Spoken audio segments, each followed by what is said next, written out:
मुझे प्यार नहीं तुझसे है बा, मुझे दिल मिलन को तेरा देबा. मुझे प्यार नाही तुझसे है बा, चांद तू पुनवचा, तू गरुपान गोजिरवाणी, जीव माझा जळतो या, वत काळजाचं पाणी पाणी. आता कोंबडी ही पळाली, तंगडी ही धरून लंगडी घालाय लागली. जिंग जा जिंग जिंग जा, जिंग जा जिंग जिंग जा. So hello and so good to see you ma'am. Thank you. बहुत अच्छा लगा आपका न्यू धमाका आपकी तरफ से जो आप लेकर आई हैं. आफ्टर 2000 ये तमिल में वापस आना और तमिल में गाना गाना, तमिल के ऑडियंस से किस तरह की इसका रिस्पांस आपको मिला है, और अब तमिल ऑडियंस से कैसे होप्स हैं आपके आपके नए गाने को लेकर? ये गाना 25 साल बाद मेरे लिए बहुत मायने रखता है कि फिर से एक बार मणिरत्नम सर के साथ जुड़ने का मौका मिला. रहमान सर के साथ छावा इसके पहले हुआ, उसके पहले मैदान हुआ. सो इट्स लाइक एक सर्कल कंप्लीट हुआ ऐसे लग रहा है. और ऑडियंस से जो रिस्पांस आ रहा है, it's so promising, so makes me very happy कि वो लोग मुझे यारो यारोड़ी गर्ल्स से जानते हैं since 2000. Because of now we can connect with our audience directly. Audience काफ़ी खुश नज़र आ रही है कि वैशाली सामंत, यारो यारोड़ी गर्ल, कमिंग बैक विथ जिंगूचा आफ्टर 25 years. सो बहुत अच्छा लग रहा है. जिंगूचा एक ऐसा एनर्जेटिक सॉन्ग है जिसे सुनते ही लोग अपने मूव्स रोक नहीं पा रहे. बट आपने जब 2000 में ये किया था मणिरत्नम सर के साथ, उसके बाद ए आर रहमान, वही चीज़ अब जाके 2025 में हो रही है. तो क्या डिफरेंसेस आपको नज़र आए, और कुछ एक्सपीरियंस जो आपने फील ऐसा किया होगा? आई कैन ओनली से कि ये दोनों जो लेजेंड्स हैं, इनसे एक बात सीखनी है कि उस एरा में उस एरा जैसा साउंड करना, उस एरा का जो एक स्पीड, हर एक एरा का स्पीड होता है ऐसा मुझे लगता है. तो यारो यारोड़ी उस वक्त के लिए एक सरप्राइज़ था जो रहमान सर ने दिया था, और आज जिंगूचा फिर से एक बार आज की ऑडियंस के लिए एक सरप्राइज़ है. तो वो जो नयापन जो है, जो इन्होंने इतने साल बरकरार रखा है, वो कुछ ऐसी बात है जो सीखनी चाहिए. और इसके लिरिक्स कमल हसन जी. जी, और क्या चाहिए. Third legend in the same frame. So that makes it more special for me. इसका कुछ बीटीएस आप शेयर करना चाहेंगे जब आपने ये सुना, ये कि आपके मन में क्या है? कमल हसन जी ने लिखा हुआ है. मुझे पता ही नहीं था जब मैंने गाना गाया, जब तक रिलीज़ नहीं हुआ. आई थिंक ये सरप्राइज सबके लिए था. जब उन्होंने मेकिंग की वीडियो रिलीज़ की, तब एक होता है ना, आर्टिस्ट अपना नाम ढूंढते रहता है कि हाँ मेरा नाम है, मेरा नाम है. और उन्होंने लिरिसिस्ट कमल हसन, मैंने रिवाइंड किया 2-3 बार कि am I reading correct, Kamal Haasan lyricist. I had, oh Baba, I was singing all the time. I was singing. They were penned by the साक्षात कमल हसन सर. और क्या चाहिए. बिल्कुल. कितना ज़्यादा एक आर्टिस्ट के लिए इम्पोर्टेंट हो जाता है उनकी ऑडियंस. जिस तरीके से आप गाना गाते हैं पहले, जो लोगों को बहुत ज़्यादा पसंद आ चुकी है, उसके बाद आप कोई भी गाना सिलेक्ट करते हैं, वो और ज़्यादा पसंद आए आपके पहले गाने से भी, वो कितना ज़्यादा इम्पोर्टेंट है. इस बात का ध्यान रख के कितने आगे के गाने डिसाइड करते हो आप, या कुछ भी? जहाँ तक फिल्मी और नॉन फिल्मी, अभी दोनों की बात करती हूँ. फिल्मी गानों में हमारा कोई वहाँ ये नहीं रहता है कि मैं सिलेक्ट करूँ. ओके, जो काम आता है, हाँ, उसे हाँ या ना कहना मेरे हाथ में होता है. But yes, in independent work हम डिसाइड कर सकते हैं कि मुझे अभी कौन सा जॉनर गाना है, या आज की ऑडियंस क्या सुन रही है. ये मेरा स्टडी कंटिन्यूस चलता रहता है. रादर कुछ जॉनर्स होते हैं जो अदरवाइज़ मुझे फिल्म में गाने का मौका नहीं मिलता.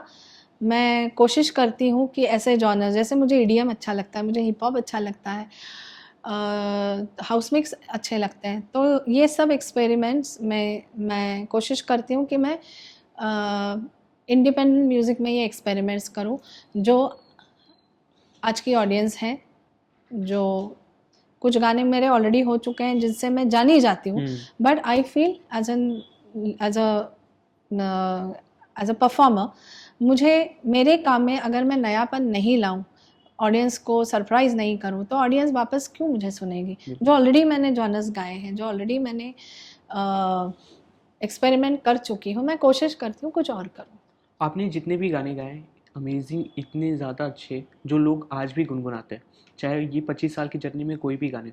बट एक ऐसा कोई गाना अगर आपको सिलेक्ट करके बताना ऑडियंस को कि ये गाने की वजह से या इस टाइम की वजह से मुझे मेरे करियर में बहुत ज़्यादा पुश मिला मेरे आगे के फ्यूचर के लिए, तो ऐसा जो गाना था जो क्लेम टू फेम होता है हर एक आर्टिस्ट के लिए, वो था एका दाजीबा, जिसने मुझे मेरी ऑडियंस दी, मेरी एक जगह दी इंडस्ट्री में। मेरा जो पहला एल्बम था, it was an independent album, एका दाजीबा।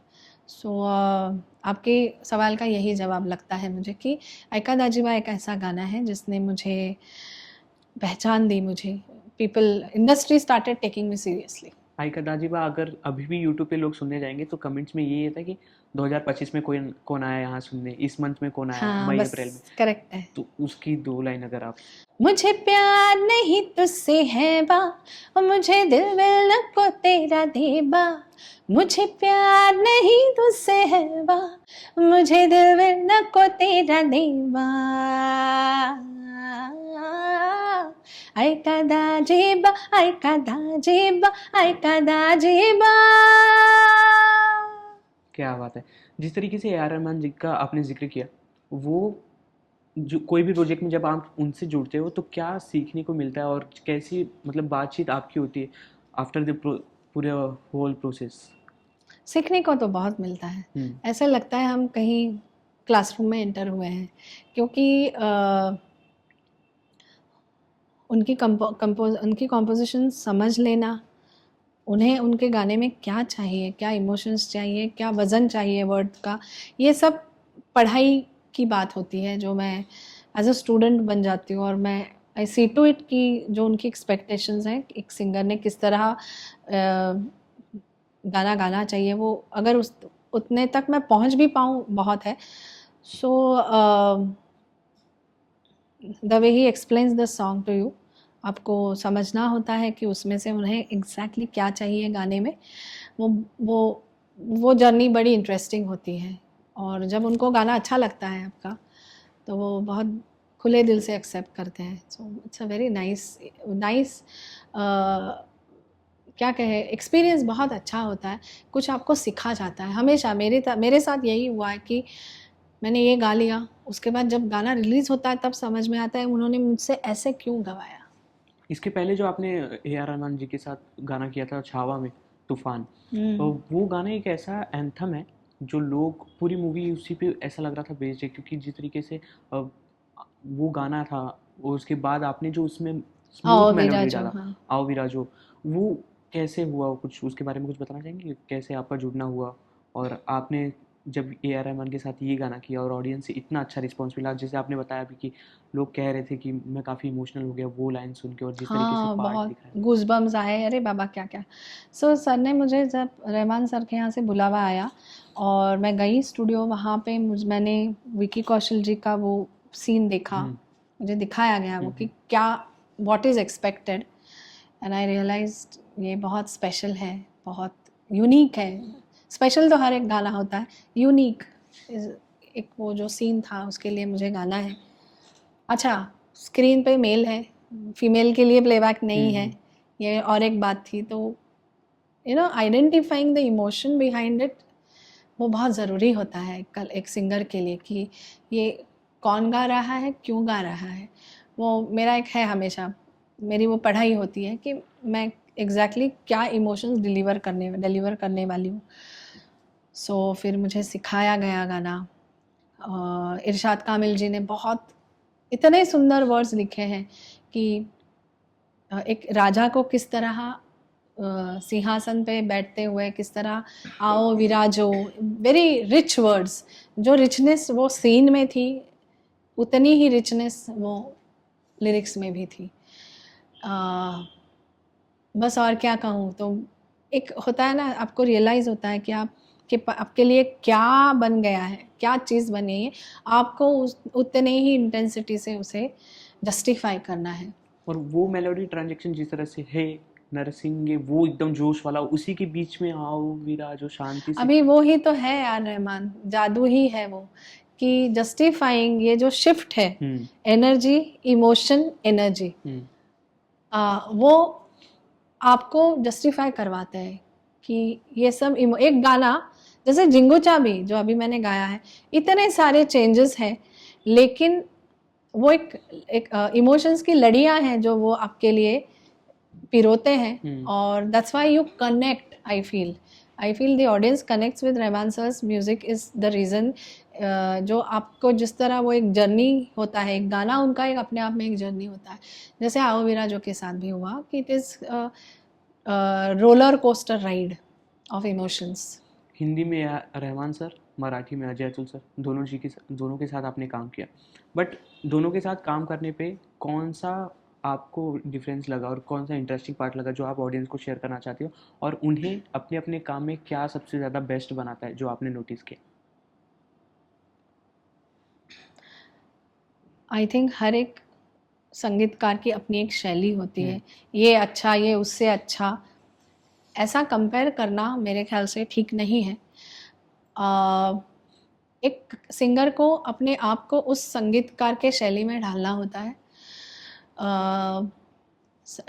अजय अतुल की शैली अपनी टोटली डिफरेंट है, और जब मैं अजय अतुल के लिए गाती हूँ तो आई फील अपने आप ये हो जाता है कि वो म्यूज़िक डायरेक्टर जो होते हैं, हम उनकी तरह बन जाते हैं, उनकी आवाज़ होते हैं हम.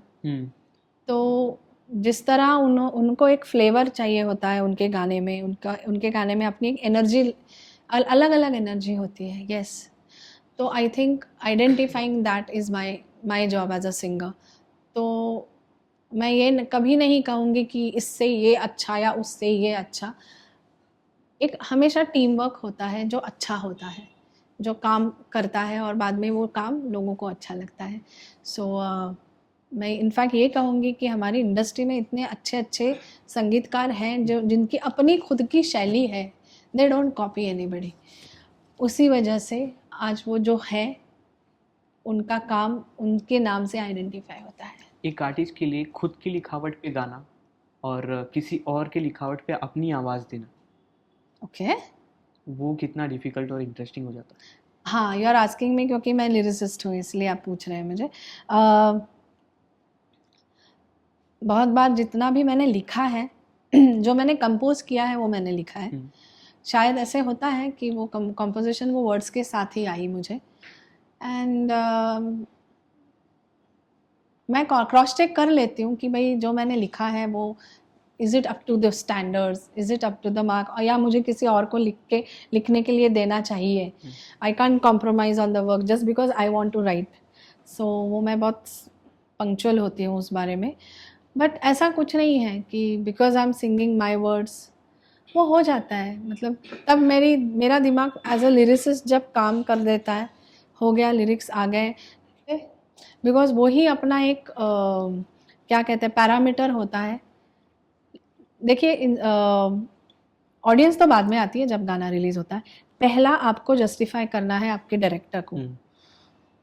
सो अगर if I am writing for the film, if I am justifying what his demand is, then I am okay. फिर सिंगिंग दैट अगेन वो अलग बात होती है. वो बात की बात है कि मैंने लिखे हैं या किसी और ने लिखे हैं. Words is a big tool I feel, और उसे आपको सही तरीके से एग्जीक्यूट करना ही चाहिए. It's a big tool, big asset of the song. So वो किसने भी लिखे हो, मैंने लिखे हैं या, और मुझे जब अच्छा मेरे से कुछ आ जाता है मैं बहुत खुश हो जाती हूँ कि चलो I am contributing to the industry something good, I am happy about it. और फिर उसे गाना अगेन वो मेरे में जो सिंगर है वो अपना काम करता है. If I am not wrong, आपने 1998 से फर्स्ट स्टेप रखा सिंगिंग में, गाना गाने की शुरुआत से. सो 1998 से अब 2025 काफ़ी कुछ बदलाव आ गया है इंडस्ट्री में भी, और गाने के तरीके में भी काफ़ी सारे ऐसे इक्विपमेंट आ गए जो पहले नहीं थे. तो अब आप जब गाती हो तो क्या आपको लगता है कि ये उस टाइम पे भी होते तो शायद और ज़्यादा मतलब आसानी हो जाती मुझे? नहीं, ऐसा कुछ नहीं है. See, change is the only constant thing in any field. Change होगा, अच्छा बुरा ये बात की बात है, लेकिन चेंज तो होगा ही. टेक्नोलॉजी अलग आ गई है, ऑडियंस तक पहुंचने की जो ज़रिए हैं वो बदल गए हैं. पर ऐसा मुझे कभी when I look back I don't feel कि अरे ये उस वक्त का था, वो हो गया। नाउ यू कांट से कि अरे ये अभी होता तो। अभी क्या करना चाहिए, अभी सोचना चाहिए बस। मैं उस वक्त जो दौर था उसमें जो साउंड था, जो टैलेंट इर्द गिर्द था, उसमें से जो आया है, जो ऑडियंस भी उस वक्त अपनी अलग थी ना, अभी ऑडियंस की भी चॉइसेस अलग हैं। सो आई डोंट फील दिस कि उस वक्त का ये गाना अब होता तो। मुझे अभी ऐसा कुछ याद नहीं आ रहा है। गाना टेक्नोलॉजी नहीं, क्यों, देखिए टेक्नोलॉजी क्या है, technology is a help, it's not a dependency. अगर मैं एज अ सिंगर अपने आप में विश्वास रखती हूँ, तो मुझे वो कोई भी माइक लेके आए, कोई भी हेडफोन हो, कहीं भी स्टूडियो हो, मुझे मेरा काम वही 100% देना है। Maybe I can say mixing techniques बदले हैं, ऐप्स नए नए आए हैं, तो I feel as a technician जो maybe sound engineer will have a different answer to this कि हाँ उस वक्त ये करना मुश्किल था, अब टेक्निकली मुझे आसान पड़ रहा है। But for a singer technology कभी हावी ना हो, यही मेरा कहना है। Technology should be just one ease और हेल्प, नॉट डिपेंडेंसी। सो अभी आगे जाके और क्या हो रहा है, अभी एआई आ गया है, so I don't know what will happen. पर इन सब चीज़ों, ये चीज़ें जो मेरे हाथ में नहीं है ना, मैं नहीं सोचती हूँ उसका जो असर होना है होके रहेगा। इन सब में जो सिंगिंग जिसकी स्ट्रांग है वो टिकेगा। लता जी के साथ आपने काम किया, हाँ, अपने आप में बहुत बड़ी बात है ये। यस। तो वो जब आप सोचते हो अभी भी कितनी मेमोरीज वो ताज़ा रहती है, और कुछ आप उनका शेयर करना ओ चाहेंगे? मेमोरीज ताज़ा क्या, मैं लेके जाती हूँ वो मेमोरी साथ में मुझे, कि वो क्यों थी लता मंगेशकर, एक उसकी एक झलक मिल गई मुझे। जब वो आई स्टूडियो में तो उनको गाना बाय हार्ट था, उनको ट्यून बाय हार्ट थी, लिरिक्स के साथ दोस्ती की थी, अच्छा बुरा वज़न गाने का ये सब उन्होंने पढ़ाई की थी गाने की यार, और क्या चाहिए। इतनी बड़ी सिंगर, मतलब उनके आगे कोई है? अगर वो at this point of her career या हर एज इतनी अलर्ट है, इतनी डेडिकेटेड है अपने काम के प्रति, मुझ जैसे कितने सारे होंगे जो चाहते हैं उनके साथ काम करना। मेरे जैसे नई म्यूज़िक डायरेक्टर का काम इन्होंने इतना सीरियसली लिया है, और क्या चाहिए। दिस वाज अ बहुत बड़ी सीख थी मेरे लिए, और ये मैं हमेशा दिमाग में लेकर चलती हूँ कि अभी तो बहुत आगे जाना है। लता जी को भी हाँ बुलवाने के लिए डिफ़िकल्टीज फेस करनी पड़ी थी? देखिए ये सब जो लोग होते हैं ना, उनको हाँ हम नहीं बुलवा सकते हैं उनकी मर्ज़ी होती है भाई, अगर काम अच्छा लगा तो हाँ बोलेंगे, बस यही है।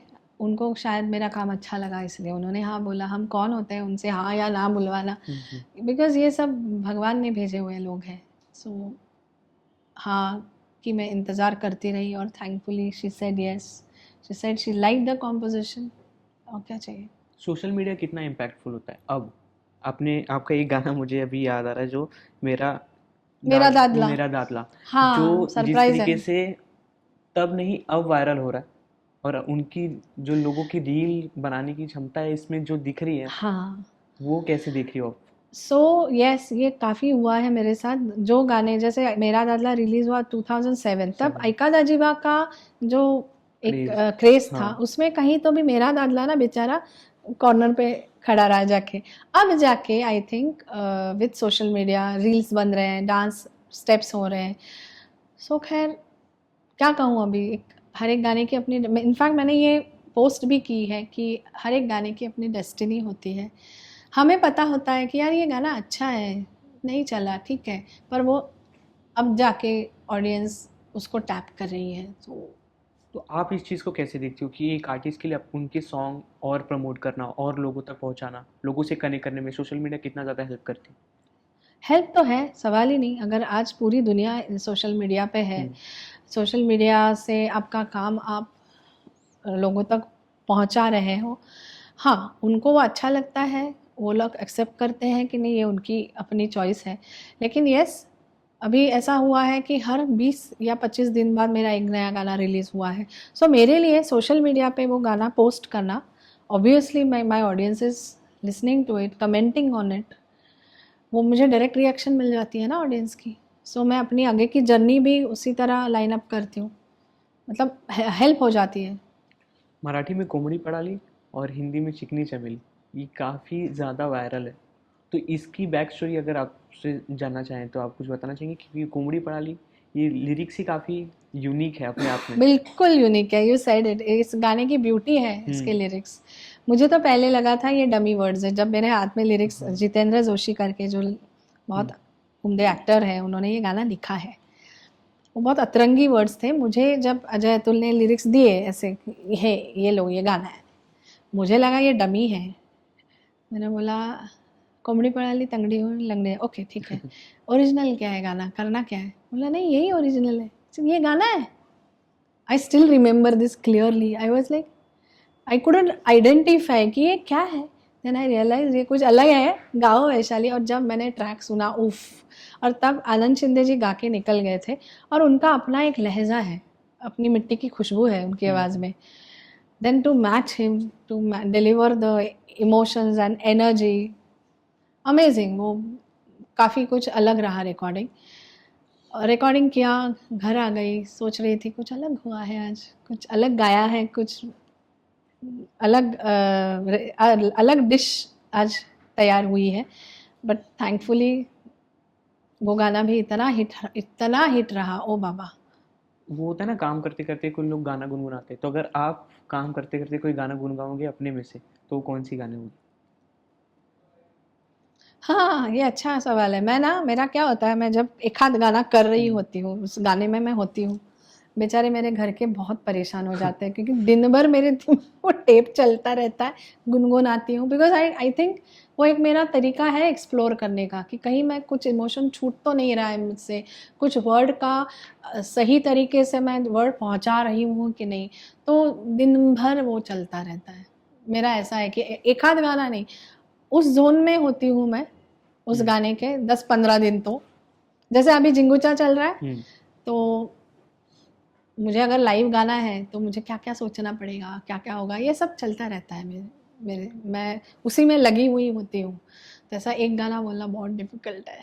कोई नहीं, जब एक आर्टिस्ट अपने स्टूडियो में जाता है सॉन्ग रिकॉर्ड करने के लिए, तो उनके साथ उनका कौन सा को आर्टिस्ट होता है, चाहे मेल वर्जन हो फीमेल वर्जन हो, उनके साथ मैच करना वो कितना ज़्यादा?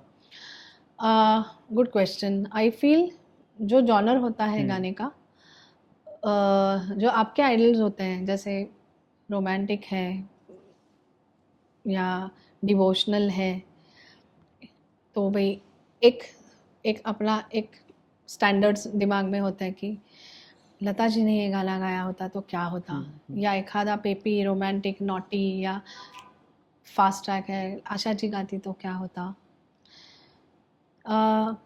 ये सब आता है दिमाग में कि रेफरेंसेस होते हैं ना ये। कभी तो बहुत बार मेरे दिमाग में कुछ मेल वोकल्स के भी रेफरेंसेस होते हैं कि इमोशन एग्जीक्यूट करना है गाने में तो रफ़ी जी जैसा होना चाहिए, जहाँ एनर्जी और फन एलिमेंट हो तो किशोरदा जैसा होना चाहिए। या many times I think how सुखी जी डिलीवर्स द सॉन्ग। सुखी जी की अपनी एक स्टाइल है, जैसे चमचम करता में मैंने किया था, चमचम करता है ये, तो सोचा था अपने आप आ जाता है दिमाग में कि सुखी जी गाते वक्त एक आध पैटर्न किस तरह रिदम के साथ कैसे खेलते हैं, तो ये हो जाता है, आता है दिमाग में। छलका छलका रे, वो जिस तरीके से अभी भी लोग सुनते हैं, जितना प्यार उसे मिलता है। अब आपको ऐसा कभी हुआ है जो आपके पुराने गाने अब जाके आपको लोग भेजते रील कि यार मैम ये अभी भी हमारे जहन में अभी भी अच्छा ताज़ा है? लगता है ना, बिल्कुल। आपको बहुत अच्छा लगता है कि ऐसा कुछ हुआ है? होते रहता है। हम्म छलका छलका, जैसे अभी आपने जिक्र किया मेरा दादला है, हम्म तो ये सब मेरे इनिशियल जो मेरी लड़ाई थी तब का काम है ना ये। तो मेरी यादें जुड़ी हुई हैं, मेरे इमोशंस जुड़े हुए हैं। तो जब अगली पीढ़ी भी इनके साथ आइडेंटिफाई करती है तो एक अच्छा लगता है, प्रॉमिस लगता है कि ठीक है, मुझ में जो कलाकार है वो चल रहा है, आगे बढ़ रहा है, मेरी ऑडियंस है। सबसे इम्पॉर्टेंट बात होती है आपको आपकी ऑडियंस मेंटेन रखना। तो ये सब चीज़ें हैं जो मुझे बताती रहती हैं कि अच्छा they know, they are aware of my work, they are aware of, जैसे जिंगुचा के साथ यही हुआ ना, people are tagging me, Vaishali Samant 2000 अप्रैल यारो यारोड़ी, वैशाली सामंत 2025 अप्रैल जिंगुचा, सो दे कनेक्ट। तो ये बहुत प्रॉमिसिंग बात है। अभी वो जो सिंगिंग रियलिटी शो चलता है सारेगामापा इंडियन आइडल, ये कितने ज़्यादा इम्पोर्टेंट हो जाता है एक आर्टिस्ट को और उभरता हुआ आर्टिस्ट बनाने के लिए? मेरे ख्याल से इट्स अ गुड अपॉर्चुनिटी। मैं खुद ऐसे एक कंपटीशन में मैंने पार्ट लिया था, और इनफैक्ट उस कंपटीशन में मैं जीती नहीं थी, लेकिन आई लर्नड कि इंडस्ट्री क्या है, किस तरह अपने आप को बाकी सब आर्टिस्ट रिप्रेजेंट कर रहे हैं, getting a hang of it कहते हैं ना, वो हुआ। सो ऐसे प्लेटफॉर्म्स बहुत ज़रूरी हैं, ऐसा मुझे लगता है,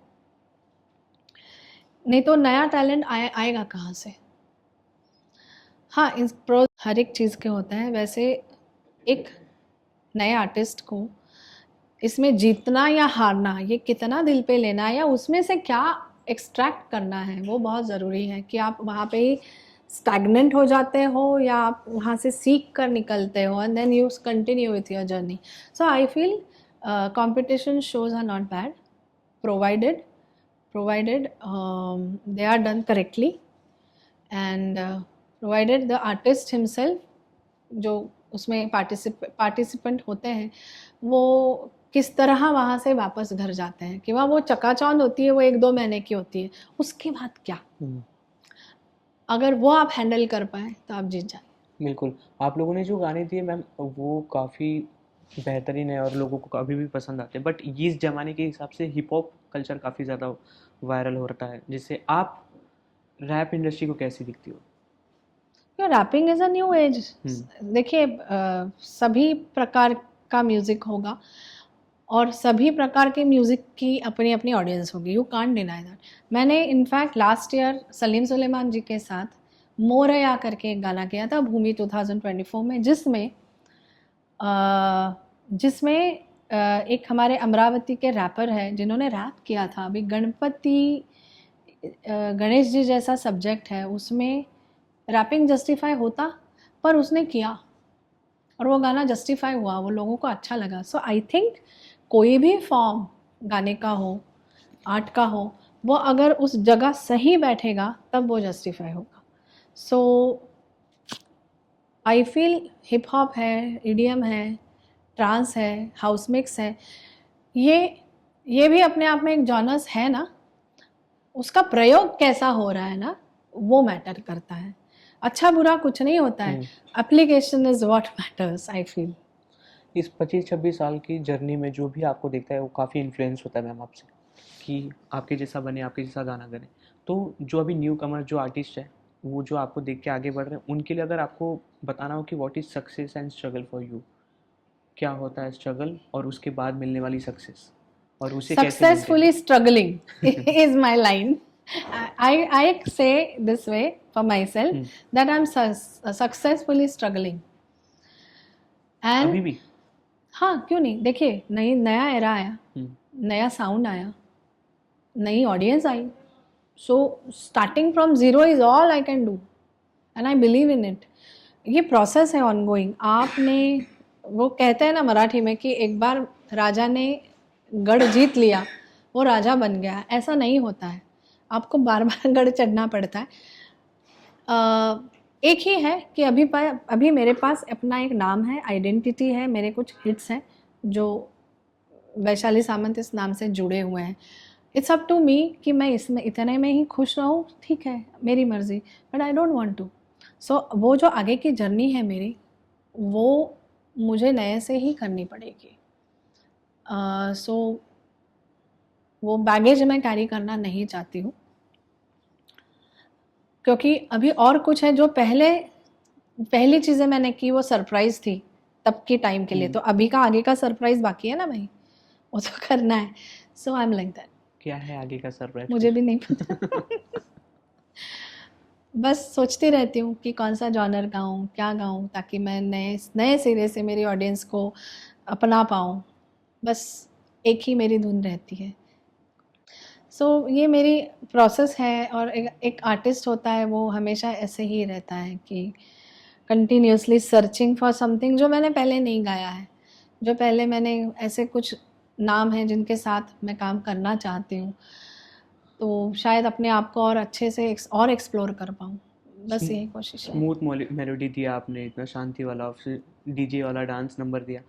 आपको पर्टिकुलर कौन सा जॉनरा पसंद है और आप? सब पसंद है, ऐसा कुछ नहीं है कि भाई मुझे ये गाना नहीं है। आई थिंक आपको सब डिश खाने अच्छी लगती है ना, कि आप एक ही पे लगे हुए रहते हैं, it's just like that. So whatever is pure in that form, I like it. Vaishali ji को भी ऑडियंस रिस्पॉन्सेज हिट करते हैं? सॉरी ऑडियंस रिस्पॉन्सेज हिट करते हैं आपको, जैसे उनकी तरफ से नेगेटिव, उनकी तरफ से पॉजिटिव, आप उस चीज़ को ध्यान में रख के थैंकफुली अभी तक ऑडियंस ने अच्छा ही रिस्पॉन्स दिया है। अभी तक कभी ऐसा नहीं हुआ कि भाई तूने ये क्यों गाया, अभी तक नहीं टचवुड हुआ है। या ऑडियंस की रिस्पॉन्स बहुत मैटर करती है, अगर वो बहुत दिल से और जेन्युइनली दी है तो ओके। और मुझे समझ में आता है कौन कितना जेन्युइनली बोल रहा है या ऐसे ही बोलने के लिए बोल रहा है। सो क्योंकि हम काम तो ऑडियंस के लिए करते हैं, तो उनकी रिस्पॉन्स डेफिनेटली मैटर करती है। कुछ गानों को इमीडिएट रिस्पॉन्स मिलता नहीं है, but with time I have learn this कि कुछ गाने सडनली रैंडमली लोगों को अच्छे लगने लगते हैं। तो एक ने रील बनाई, दूसरे ने, अभी प्रोसेस यही है ना, जो गाना अच्छा लगता है उसकी रील्स बनती हैं। तो उसने एक ने बनाई, दूसरे ने बनाई, करते करते अभी मेरा दादला नाम का जो गाना है जिसके बारे में हम बात कर रहे थे, 334K रील्स सडनली, ठीक है। And I believe in organic growth. मैं कभी इंजन लगा के मैंने कुछ काम नहीं किया है, बिकॉज आई डोंट, क्या मिलेगा उसमें, फेक ऑडियंस बना के क्या मिलने वाला है। बिल्कुल। सो जो ऑडियंस है, जो अपने अपने अपने हिसाब से ऑडियंस जाती है, एंड आई लाइक दैट। कौन सा आपका ऐसा गाना है जिससे आपने वो गाया, ऑडियंस तक पहुंचा और आपको ऐसा सीख मिला कि जो आप अभी तक वो चीज़ें लेकर चल रही, सीखने को कुछ मिला? ये 2020 के पहले वाले कोई गाने? वो सीख लेकर जा रहे हैं, ओके। अच्छी या बुरी, क्या? अच्छी चीज़ें। अच्छी, ओके, बुरी हाँ। चीज़ें क्यों लेके जाएंगे? 2020 के पहले, उसके पहले की बात करती हूँ कि तब सीडीज़ थी। तो सीडीज़ लोग खरीदते थे। देखिए, कोई भी आपका काम अच्छा लग के जाके मार्केट में सीडी खरीद के लेके आता है, ये कितनी बड़ी इम्पॉर्टेंट बात है कि जब तक आप एज एन आर्टिस्ट उनको अच्छे नहीं लगेंगे, क्यों जाएगा कोई। सो मुझे जब लोग मिलते थे और मेरी साइन लेते थे सीडीज़ पे, मुझे बहुत अच्छा लगता था। तो शायद ये आंसर है मेरा आपके सवाल का, कि ये जो प्रोसेस है कि आप उनके लाइफ का एक पार्ट हो जाते हो, वो बड़ा मुझे अचीविंग वाला फील देता है कि yes, I have achieved something, I have gained an audience, it's like a getting one vote। बहुत अच्छा लगा आपसे बात करके। Thank you. ये मतलब मेरा एक पर्सनल फेवरेट सॉन्ग है कुमड़ी पड़ाली, एक वो आपसे सुनना चाहेंगे। और अब जो ऑडियंस का फेवरेट है जिंगू शाह, जो अभी वायरल हो रहा है, आपका फेवरेट गा लेती हूँ पहले। हा भार सोसना जड झाले पिकावानी, अंगात ज्वार भरलं तुझ्या फिरतीच पाज पाणी, चांद तू पुनवचा तू गरुपान गोजिरवाणी, जीव माझा जळतो या वत काळजाचं पाणी पाणी, आता कोंबडी ही पळाली तंगडी ही धरून लंगडी घालाय लागली, आन कोंबडी ही पळाली तंगडी ही धरून लंगडी घालाय लागली। क्या बात है। एंड ऑडियंस का फेवरेट अब? ऑडियंस का फेवरेट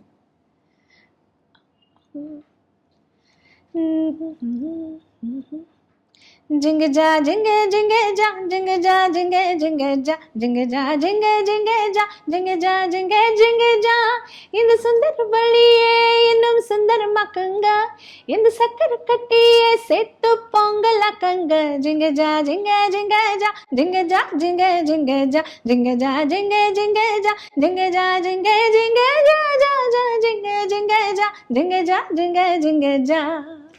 क्या बात है। जो ऑडियंस अभी तक प्यार दे रही है और आगे भी बरकरार रखेगी प्यार, उनके लिए कुछ लास्ट मैसेज देना चाहेंगे आप? पहले भी प्यार दिया है, अभी भी दे रहे हैं, इसी तरह प्यार बरकरार रहे, बस यही अपेक्षा करूँगी। Thank you. Thank you.